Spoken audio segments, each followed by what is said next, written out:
Hello again. The following is an essay that is again part of this Caravan of Dreams. It reflects my personal philosophy. A Personal Philosophy, Part 1. Much of Western philosophy is based on the principle that there is a real distinction between the organic brain and what is referred to as the mind or spirit, that encompasses the higher order functions attributed exclusively to human beings, including thoughts, ideas, and of course, self-consciousness. The origin of this supposed difference was derived from the seemingly apparent fact that while brain is material, organic in nature, the product of the mind, thought, is immaterial and therefore must emanate from a different source. This concept imposes an aura of mystery and therefore spirituality around the nature of being human. This duality is essentially fallacious. It imposes a level of complexity that is unnecessary. Thoughts, ideas, and self-consciousness are natural products of the functioning brain. They are not overlaid upon the organic fabric of the brain by some mysterious process emanating from some other source. The remarkable and impressive advances that are being made in the areas of neurobiology and neuroscience have helped elucidate the organic mechanisms involved in higher order brain function. Well-studied neurological ailments such as Alzheimer's disease also show that the ineluctable destruction of brain tissue over time leads to the unraveling of essential aspects of the human personality and cognitive ability. Unless one chooses to propose that a separate entity, let's call it spirit for the sake of argument, is responsible for higher order function but dependent on organic processes and therefore loses function as brain tissue is destroyed, the evidence of neurological disease points to a clear relationship between thoughts, ideas, self-consciousness, etc., and the brain. This reality is a pivotal concept, and any further reference I might make to mind or spirit is completely equivalent to the human brain. Neurobiology is currently making great and impressive strides regarding the organization and function of the human brain. For example, many of the behavior patterns that typify human activity, such as seeking pleasure and avoiding pain, seem to depend upon unique circuits that are common to all of humanity. The presence of these circuits appear to be the rule rather than the exception. In addition, aberrations in human behavior, including drug addiction and obsessive-compulsive disorder, have been shown to be associated with neuronal brain circuits as well. Since the underlying architecture of the human brain is common to all humans, and it is this structure that in many ways defines our humanness, it would not be far-fetched to assume, therefore, that there is a genetic basis for brain structure and function. As a consequence, inheritance would be a strong determinant in regard to anomalous human behavior. This relationship between genes and brain structure, and finally behavior, is being established by current brain research on a continual basis. Much of Western thought, that is the bulwark of the judicial system, is based on the concept of free will that is a direct corollary to the supposition that the mind, as separate from the organic brain, is the final arbiter when it comes to human choice and behavior. This view also presupposes that the concepts of right and wrong that are embedded within the overarching idea that morality and moral judgment exist separate from human experience, analogous to Plato's idea of the immutable forms. Therefore, the concepts of good and evil share a separate existence and reside within their own unique moral universe. At its best, the judicial system is exceedingly hypocritical, even when viewing reality through its own lens. for the negative moral judgments it makes are highly skewed to a particular social strata, i.e., the powerless. The prisons rarely have representatives from the upper class and those with political power. In spite of the fact that these are the classes from which flow the most heinous and destructive behavior, they are seldom accused of any crimes. This idea of a moral universe separate from ordinary reality as established by human institutions is taken further by various systems of religious belief.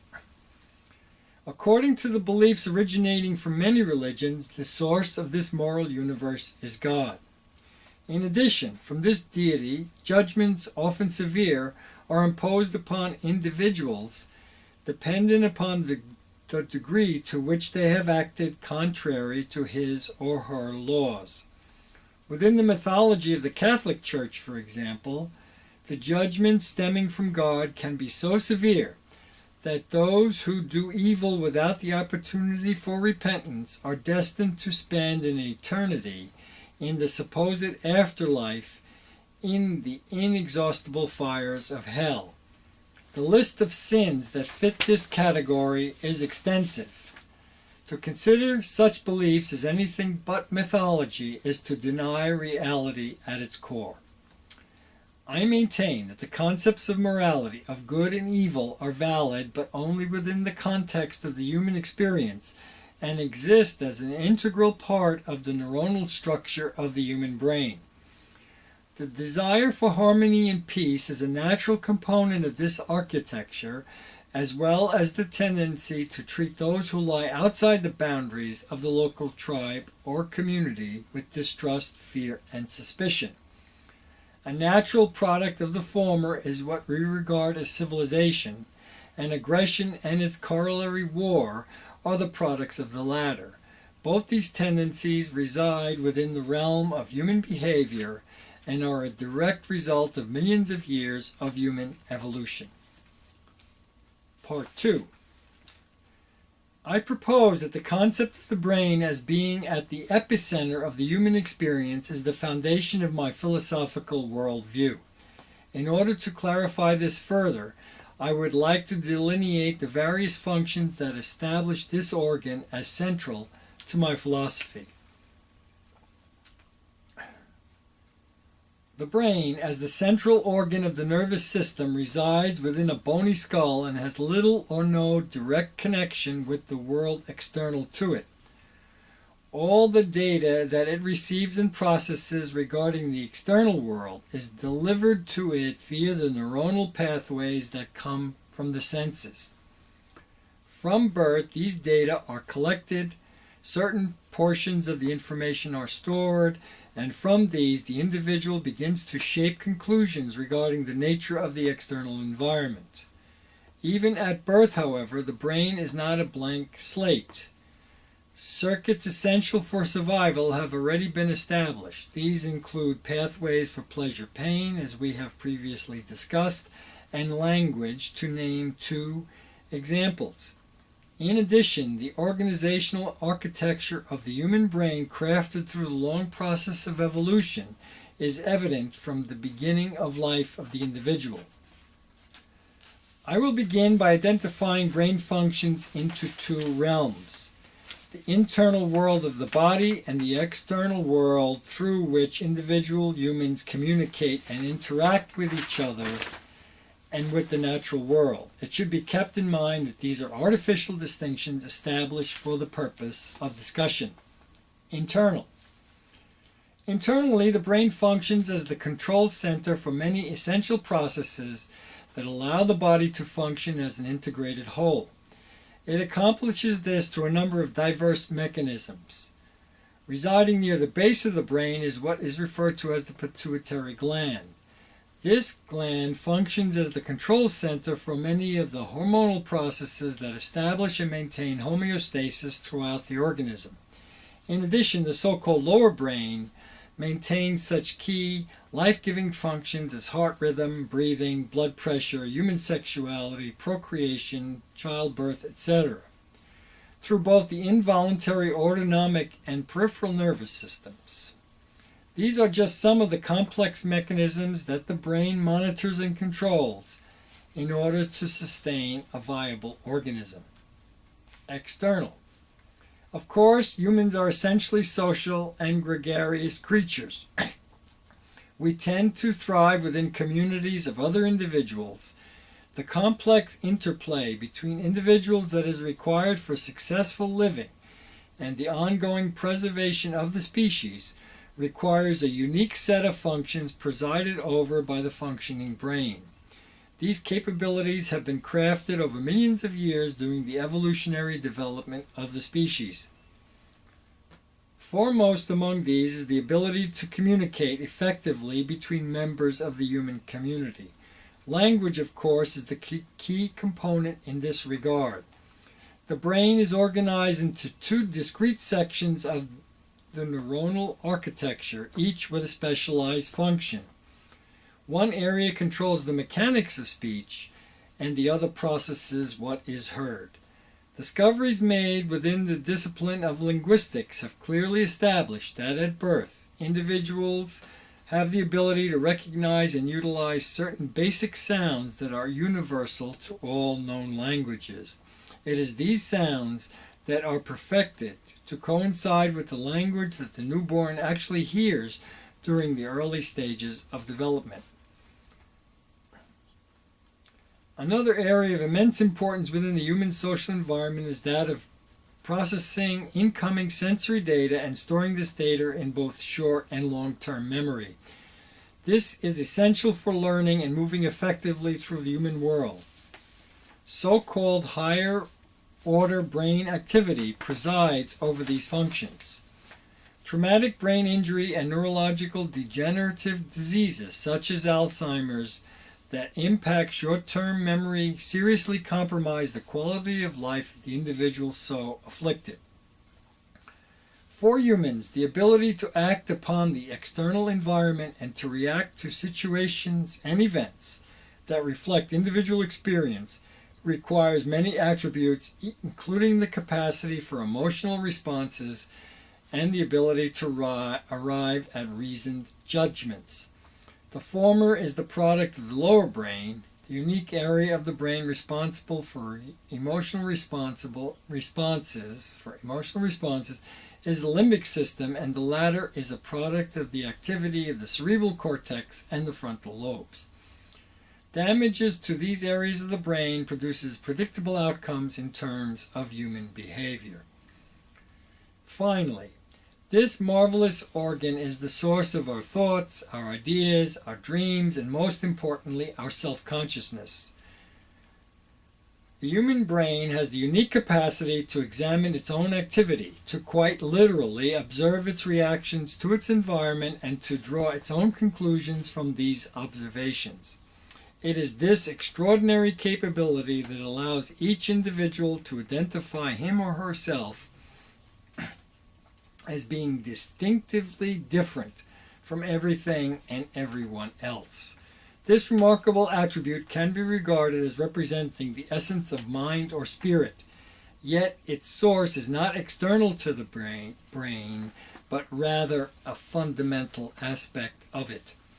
In summary, the activity of the human brain establishes those qualities that all humans share and those aspects of personality that make each individual unique. Within its domain, we are who we are. Within its boundaries, our experiences are stored, our thoughts, ideas, and conclusions are crafted, our emotions are expressed, our personalities are shaped, and our conclusions are drawn. It is the source of our fears, dreads, elation, love, and joy. Good and evil exist within its scope, and we are all capable of both. As far as I am concerned, there are no external superhuman forces responsible for our individual or collective fate, but ourselves, and paradoxically, much of this is out of our control, for so much has been laid down by our genes, our past, and the cumulative impact of all our choices in life. The particularly onerous symptoms of Alzheimer's and similar neurological disorders provide indirect evidence that everything we are resides in the brain. It may be comforting to separate ourselves from evil as embodied by Adolf Hitler, but it does not diminish the reality of what can happen to humans as a result of life experience and definitive aberrations in the very architecture of the brain. It is a fundamental concept in biology that structure determines function. The intricate and precise structure of the human brain is the fundamental source for what makes us human, yet it is an organic in nature and finite in duration. It is this property that makes individuals mortal. In this light, the concepts of personal immortality and the existence of an immortal and immaterial soul that persists after death are completely invalid. However, while individuals die, nature ensures that the species continues by embedding the blueprints for the architecture of the brain into the genetic machinery, thus allowing humanity to persist over time through biological inheritance. If the conclusions I have drawn represent an accurate reflection of reality, then it would put into serious question the conclusions reached from the premise that significant aspects of the nature of humans comes from not within the biological domain of the human brain, but rather from an external and decidedly supernatural source. What I have proposed will, in my judgment, be ultimately verified through future advances made by science and technology. At some future time, using a much more sophisticated understanding of the structure and intricacy of the human brain, a thinking machine will be created that will spontaneously be capable of thought, ideas, and ultimately self-consciousness. When that day comes, humans will have the potential to create beings that are superior to themselves.